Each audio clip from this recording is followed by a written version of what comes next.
À quelques kilomètres du centre-ville d'Angers, une femme de 35 ans est abattue dans la rue en pleine journée. Un meurtre de sang-froid. La victime est morte sur le coup, le tireur s'est aussitôt enfui. Tout laisse penser à un règlement de compte. Mais qui a pu abattre ainsi cette femme qui venait de se marier avec un notable de la région ?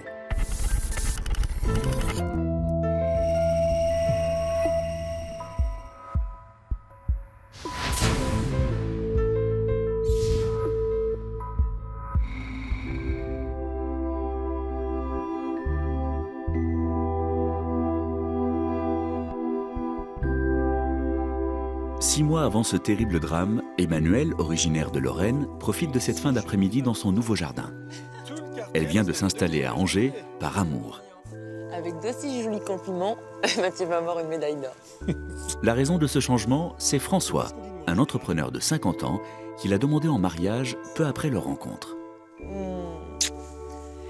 Et ben si ça peut te rassurer, ça fait qu'1 mois qu'on est mariés et je ne suis toujours pas lassée. En tout cas, c'est une première pour moi. Je me fiche des records, tu sais, tout ce que je veux, c'est qu'on reste ensemble le plus longtemps possible. Bon, au début, j'avais pensé que ce serait juste une rencontre. Et puis, je l'avais demandé en mariage. Dans le coin, personne n'avait rien compris. Moi, le chef d'entreprise, l'éternel célibataire, voilà que je me faisais passer la bague au doigt par une parfaite inconnue. Ça avait beaucoup jasé. Ah ben j'arrive! Et parmi les personnes qui ont jasé, justement, il y a Alexandra, la sœur de François. Ah mais quand même! Bonjour Alexandra. Ça va Emmanuel? François. Tu vas bien? Ouais. Bon bah écoutez, hein, j'ai fait comme d'habitude, le petit bourguignon du dimanche. Ah bah merveilleux. Tu seras pas déçu François? Non.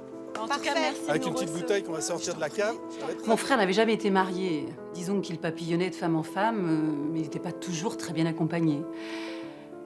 Il tombait souvent amoureux de la première venue. Mais cette lubie qu'il avait pour les sites de rencontres, elle s'accrochait tout à lui parce qu'il avait une bonne situation. Mais cet Emmanuel, je l'attendais pas. Avec ses tenues aguicheuses, son trop-plein de maquillage. Alors ça y est, François vous a embauché à la comptabilité de l'entreprise et je n'ai pas eu mon mot à dire. Bon, bah, c'est quand même moi le patron. Et la vie de ta sœur, ton associé de toujours, ça compte plus. Quoi, t'aurais été contre cette embauche? Non, c'est juste que j'aurais aimé te consulter avant. Emmanuel est ta femme, d'accord. Si elle veut intégrer l'entreprise, c'est comme elle veut. J'étais à mon compte quand j'étais masseuse professionnelle, vous savez. Alors la comptabilité, ça me connaît. Et puis, croyez-moi, je ferai tout pour être à la hauteur. Emmanuel, ça fait 20 ans que François et moi, on tient cette entreprise. C'est toute notre vie. Alors on n'a pas envie d'embaucher n'importe qui. Attends, c'est pas n'importe qui, c'est ta belle-sœur. Oui, bien sûr. Pas de souci. C'est sûr, ma sœur était méfiante. En même temps, c'était pas rien les responsabilités que j'allais donner à Emmanuel. Elle allait avoir une procuration sur les comptes de l'entreprise, fallait qu'elle assure tout de suite. Mais je me faisais pas de soucis, j'allais l'épauler. Et puis un peu de sang neuf dans l'entreprise. Ça pouvait pas nous faire de mal, non?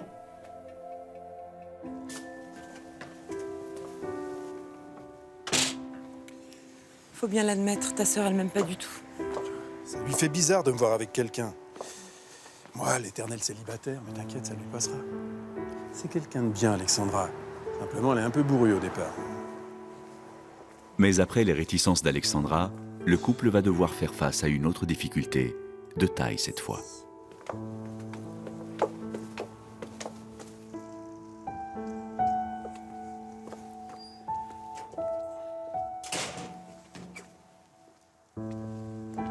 Emmanuel, Jerry, qu'est-ce que tu fais là? comment t'as pu me laisser tomber comme ça? Tu te crois libre, c'est ça? Comment t'as pu t'imaginer un seul instant que tu pouvais t'en tirer aussi facilement? Reculez, je vous permets pas. Vous êtes qui, vous? Ça n'a pas d'importance. Ça n'a pas d'importance. Tu lui as dit qui j'étais, tout ce que j'ai fait pour toi? Je trouve ça intéressant de faire les présentations, au contraire. Mais va-t'en. T'as pas compris que je voulais plus te voir? Sors de ma vie. D'accord. Très bien. À très vite. Manu 57. Avec Emmanuel, on s'était dit à la vie, à la mort. Après ce qu'on avait traversé, on avait fait un pacte. Mais elle n'avait pas respecté. Elle me trahissait. Pourtant, elle savait que j'allais pas la laisser en paix. Puis c'était qui l'autre, là, à l'épouser comme ça, là? Elle lui appartenait pas, cette fille. Puis c'était pas vraiment l'épouse modèle, comme il s'imaginait. Ah, il la connaissait pas, la Manu 57, là. Oh non. François est bien décidé à en savoir plus sur cet homme rustre qui les a accostés dans la rue. Mais c'est qui ce type? C'est personne. C'est quelqu'un que j'ai rencontré sur le même site de rencontre il y a quelques années. Il est informaticien et puis on a eu une brève aventure ensemble et depuis il me harcèle. Voilà, il se remet pas de la rupture. Mais pourquoi il t'a appelé Manu 57? Parce qu'à l'époque, je me faisais appeler Manu57 sur ce site internet. Écoute, je suis vraiment désolée. Je sais pas comment il a fait pour me retrouver. Je te promets que ça ne se reproduira plus. Il y a intérêt parce que je remets pas qu'il tourne autour de toi. Moi, je vais aller en ville, faire un peu de shopping. Ça va me détendre. On reste pas tous les deux cet après-midi? Écoute, promis, je rentre pas tard. D'accord? Allez, à tout à l'heure. J'aimais pas quand elle s'absentait comme ça tout l'après-midi. Parce qu'à chaque fois, son téléphone était coupé. Et je ne pouvais ni la joindre, ni savoir où elle était. Puis ses fameuses copines avec qui elle faisait du shopping, elle me les présentait jamais. Alors moi, je voulais pas paraître vieux jeu, je disais rien. Mais quand même. Mais pour l'heure, les doutes de François ne semblent pas fondés. Tout porte à croire qu'Emmanuel revient bien d'une séance de shopping particulièrement intensive. Les voilà. J'ai complètement craqué sur cette paire de chaussures. Du coup, j'en ai acheté 8 paires. Emmanuel, t'es au chômage? Oh, d'où tu sors tout cet argent? Et qu'est-ce que ça peut faire? L'essentiel, c'est que je ne sois pas un fardeau financier pour toi. Apparemment, c'est la grande angoisse de ta sœur. Et ben, comme ça, il y a de quoi la rassurer. Tu peux quand même m'expliquer ce miracle économique? Bah, j'ai hérité, voilà tout. Tu sais, les vieilles tantes qui te laissent tout. Bah, ça existe. Voilà. Arrête. Tu m'as jamais parlé de tes tantes. Et puis arrête avec toutes tes questions. Oh, bon. Je me fais plaisir, mais je te fais plaisir aussi.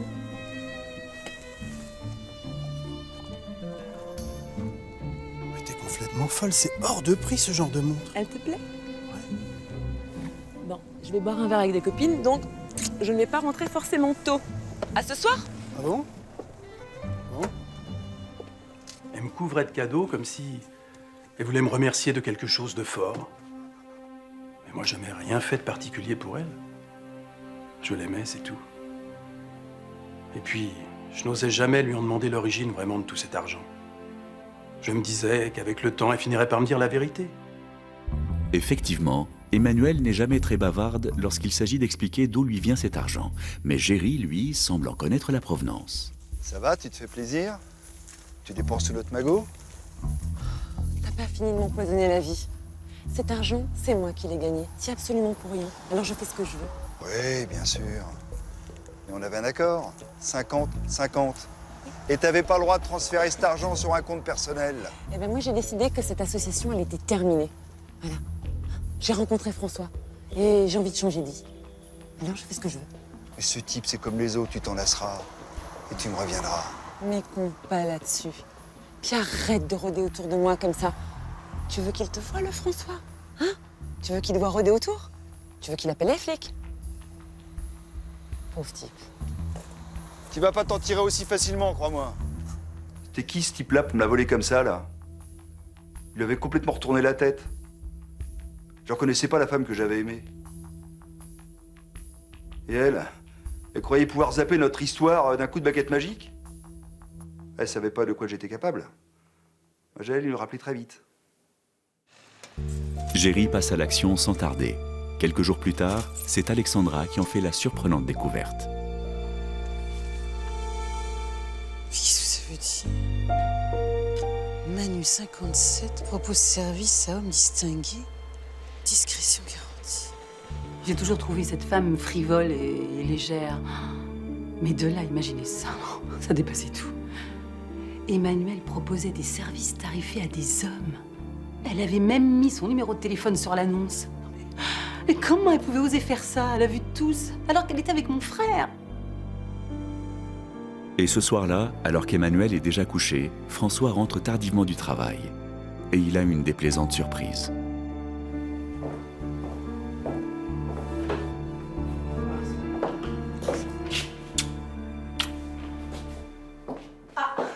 Toi aussi, t'as reçu cette merde dans ta boîte aux lettres? Ouais. Et dis-moi, elle est où là en ce moment? Avec un client? Ou faire du shopping avec ses copines? Non, elle est dans la chambre en train de dormir. Je comprends pas.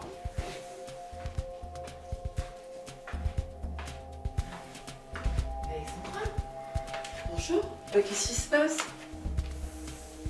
Tu peux m'expliquer ça? C'est pas vrai, t'as trouvé ça où? Dans ma boîte aux lettres, c'est pas la question. Il a dû en distribuer dans tout le quartier. Oui, je te le confirme. Non mais écoutez, il faut que vous me croyiez. C'est un coup de Jerry, ça. Il est informaticien, il est complètement fou, ce type. Ça, c'est du photomontage. Il en est tout à fait capable. Il faudrait qu'on te croie comme ça, sur parole. Laisse, Alexandra. C'est une histoire à régler entre Emmanuel et moi. Ça explique le train de vie qu'elle menait avec toutes ses dépenses. Je ne pouvais me résoudre à cette évidence. Ma femme, une escort girl. Toutes ses absences dans la journée, son téléphone toujours éteint. Ma vie était en train de basculer. Le lendemain matin, après une courte nuit, François est à bout et pousse Emmanuel dans ses retranchements. C'est Chéri qui a tout inventé. Alors dans ce cas-là, il faut appeler la police et le faire arrêter tout de suite. Non, pas ça. Non mais moi, j'ai pas l'intention que ma femme soit diffamée dans tout le quartier. Et puis, c'est ma réputation à moi qui est en cause. Alors la police, je l'appelle tout de suite. Arrête, je te l'interdis. Ah oui, pourquoi ça? Écoute, fais-moi confiance, je t'en supplie. J'appelle le commissariat. Si tu tiens encore un petit peu à moi, tu n'appelles pas la police.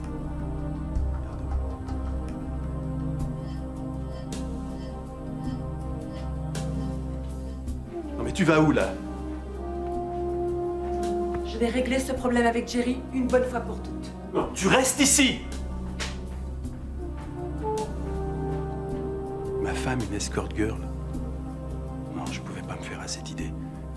Alors je me persuadais qu'elle me disait la vérité. Qu'elle était manipulée par ce Jerry. Vous auriez fait quoi à ma place? Rien. Encouragé par sa sœur, François va enquêter sur celle qu'il aime. Manu 57, c'est comme ça qu'elle se fait appeler. Ouais.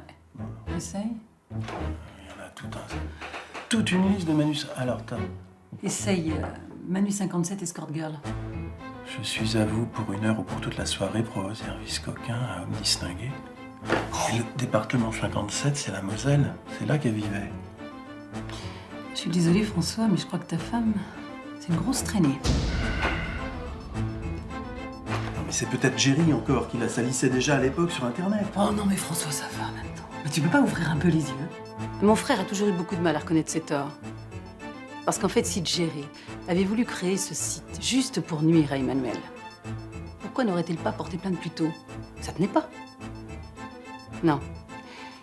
Pour moi, la vérité était beaucoup plus simple. Emmanuel était une escort girl. Point. Puis de toute façon, ça cadrait bien avec son allure, hein, ses attitudes, là, puis ses absences répétées. C'est de pied ferme que François et sa sœur attendent le retour d'Emmanuel. Mais celle-ci rentre en piteux état. On va le faire. Hein. Qu'est-ce qui t'est arrivé? Ne laisse plus m'approcher, je t'en prie, protège-moi.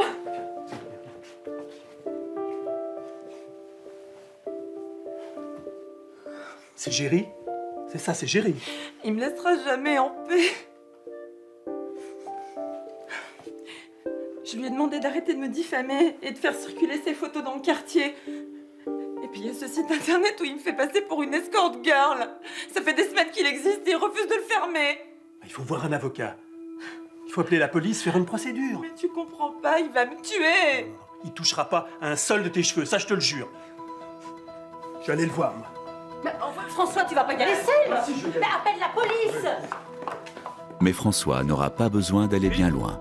À peine sorti de chez lui, il tombe nez à nez sur Jerry, qui semble avoir suivi Emmanuel. Dieu salaud, tu veux lui foutre la paix? Oula, le bourgeois, là. Tu te prends pour un caïd maintenant? Qu'est-ce que tu lui veux à Emmanuel? T'as eu une petite histoire avec elle, c'est ça? Et tu t'en remets pas? Une petite histoire? Parce que tu crois que j'ai eu qu'une petite histoire avec Emmanuel? Alors écoute mon vieux, j'ai tenu au parfum parce que visiblement elle l'a pas fait.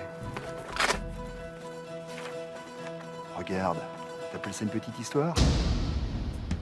Vous êtes mariés? Parfaitement. On s'est mariés à Las Vegas.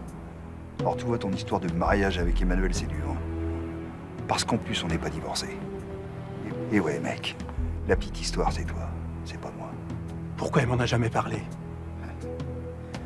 Garde-le, tu vois. C'est cadeau. Souvenir. Moi, j'ai gardé l'original. On s'était mariés à Las Vegas il y a 2 ans.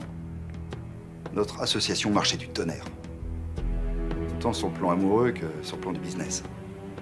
On s'était vraiment trouvés. Et moi, il était hors de question que je divorce. Et Emmanuel savait très bien qu'elle était bloquée. Elle pouvait rien me refuser. Sinon, je balançais tout. Géry n'en démord pas et semble prêt à tout pour faire payer Emmanuel. L'étau se resserre autour de la jeune femme dont les mensonges viennent aussi d'être découverts par son mari, François.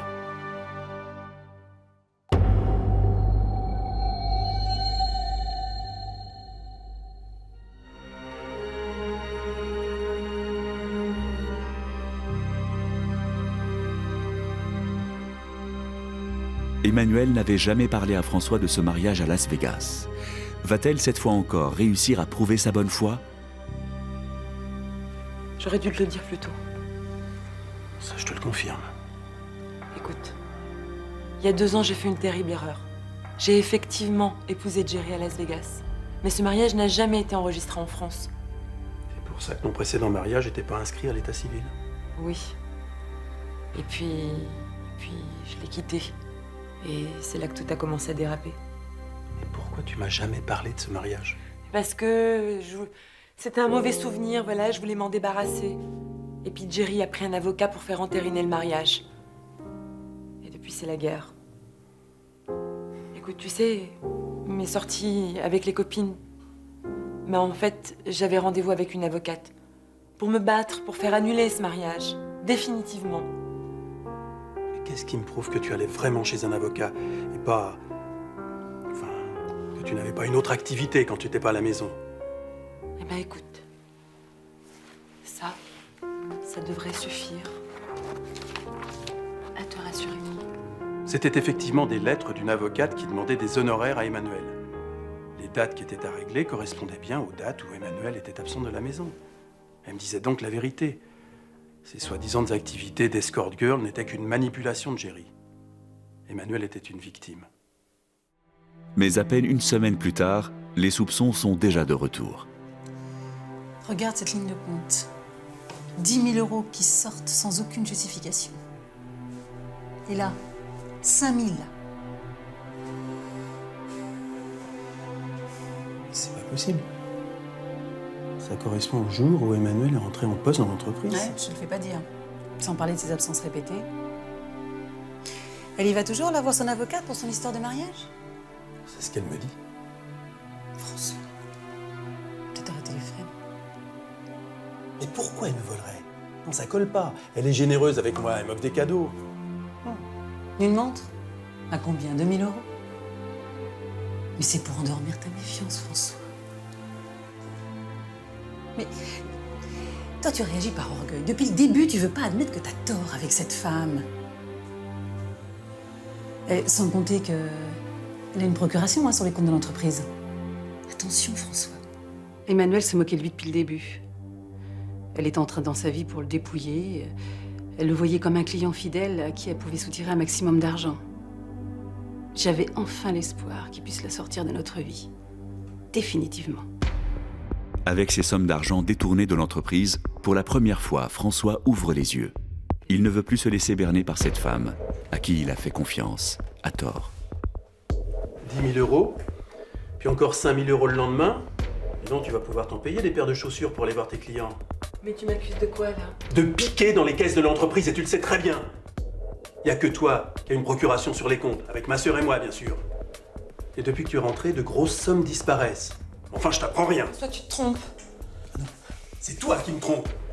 Tu me prends pour un pigeon, un de plus. Il fallait que je sois fort. Cette fois, je ne devais pas flancher. Je devais la faire sortir de ma vie, me débarrasser d'elle. Même si ça voulait dire reconnaître que je m'étais trompé depuis le début. Alors que leur relation est au plus mal, François veut faire toute la lumière sur le passé trouble d'Emmanuel. Il se fait passer pour Géry auprès de l'avocate de sa femme. Bonjour, maître. C'est Géry, à l'appareil, l'époux de votre cliente. Pourquoi vous m'appelez directement? Vous avez un avocat, vous aussi, non? Je voulais juste vous dire, je regrette vraiment pour la création du site internet qui diffame ma femme. Vraiment, je regrette. Mais de quoi vous parlez? C'est quoi ce site internet? Ce pourquoi vous allez être poursuivi est beaucoup plus grave, et ma cliente fera tout pour réduire sa peine, croyez-moi. C'est de l'escroquerie. Mais vous prendrez plus qu'elle. Ne m'appelez plus, passez par votre avocat, merci. Emmanuel risquait de la prison pour escroquerie? C'était quoi cette histoire? Elle avait déjà un passé judiciaire? Mais avec quelle femme avais-je partagé ma vie? Le piège semble se refermer sur la jeune femme. Et le lendemain, Emmanuel va être tué d'un coup de revolver. Mais qui a pu l'assassiner ainsi, en pleine rue, à la vue de tous?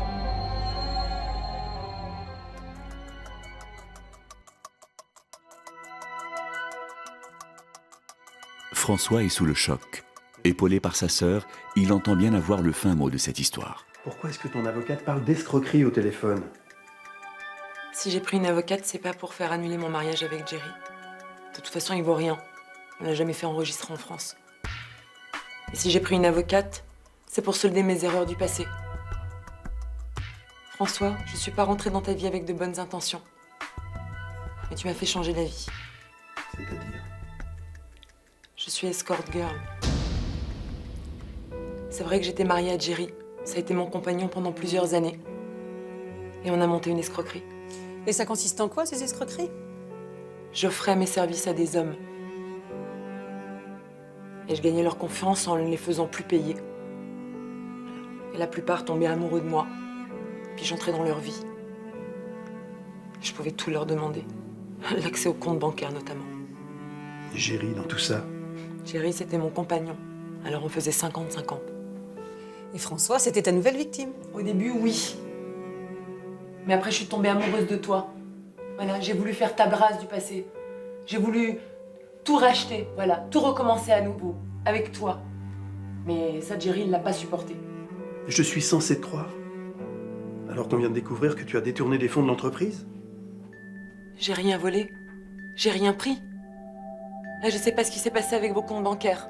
Mais je t'ai rien pris, François. Bon, d'accord. C'est moi qui avais trafiqué les comptes de l'entreprise pour faire accuser Emmanuel. Mais dans le fond, j'avais raison, non? Moi, ce que je voulais, c'était que François ouvre enfin les yeux, qu'il la fasse sortir de notre vie, qu'il appelle la police et qu'il la fasse arrêter. Mais si j'avais su comment tout ça allait dégénérer. Dehors! On se retrouvera au tribunal! S'il vous plaît, protégez-moi. Vous comprenez pas? Il ne pardonnera jamais de vous avoir dit la vérité. Dégage! En effet, à peine mise à la porte, Emmanuel est déjà attendu au tournant. Elle nous avait balancé. On allait finir en prison par sa faute. Pourtant, on s'était bien battu avec nos avocats pour nous faire innocenter. Il y avait encore une petite chance pour faire croire à notre bonne foi. Mais non. Elle parlait à des inconnus. Par leur faute, on allait plonger maintenant. Emmanuel ne le sait pas encore, mais son honnêteté va la perdre. Ça t'a pas suffi de me laisser tomber. Faut maintenant que tu t'arranges pour qu'on aille croupir au fond d'une prison. Mais t'as rien compris, on n'a plus le choix. On doit aller se dénoncer à la gendarmerie. Avec toutes ces plaintes qui pleuvent un peu partout en France, on est foutus, tu entends? On est foutus. Ah, c'est ton avocate qui t'a mis ça dans le crâne? Oui, elle me l'a confirmé. Et si on veut alléger nos peines, on a intérêt à aller se dénoncer pour aller devant le juge. Et qu'est-ce que tu vas faire maintenant? Je vais aller à la gendarmerie. C'est terminé. J'ai envie de devenir quelqu'un de bien, tu comprends? Alors je suis prête à faire de la prison pour ça. Et puis à ma sortie, je me reconstruirai avec François. En tout cas, je l'espère. Et tu vas à la gendarmerie, là? Oui, je vais à la gendarmerie, c'est terminé. Non, il n'est pas question. Jerry, t'as jamais osé tirer. Tu tireras jamais. C'est terminé. Emmanuel! Je sais pas pourquoi j'ai tiré. Bien sûr, il y avait la menace de la gendarmerie, mais dans le fond, c'est pas pour ça que j'ai abattu. Si j'appuyais sur la gâchette, c'est parce qu'elle m'avait abandonné. Et elle avait pas le droit. Elle envisageait de refaire sa vie avec un autre à la sortie de prison. Alors qu'on s'était tellement aimé avec Emmanuel. On avait basculé dans la vie facile avec tout cet argent. Ouais, on s'était laissé griser. Ça devait mal finir. Emmanuel! Alerté par le coup de feu, François réalise en quelques secondes le drame qui vient de se jouer. Emmanuel! En fait, c'était Jerry le vrai manipulateur dans cette histoire. Les psychiatres avaient démontré lors de son procès qu'il avait un ascendant psychologique sur Emmanuel. Et le fait que cette femme, depuis longtemps, voulait sortir de ce terrible engrenage. Et puis moi, c'était un peu aussi de ma faute parce que j'avais menti sur son compte et je l'avais mis à la porte de chez François. Jerry avait raconté au procès les dernières phrases qu'il avait eues avec Emmanuel. Et cette promesse qu'elle s'était faite de revenir me voir après sa peine de prison. J'aurais dû mieux la protéger. Cette femme voulait vraiment se racheter. Elle méritait une dernière chance. Jerry sera condamné à 15 ans de prison ferme pour meurtre avec préméditation. Lors du procès, il sera démontré qu'Emmanuel avait commencé à rembourser des sommes d'argent volées à plusieurs hommes en abusant de leur confiance. François n'oubliera jamais cette femme qui a partagé seulement quelques mois de sa vie. Elle avait décidé de se racheter une conduite, mais n'avait pas réussi à faire table rase du passé.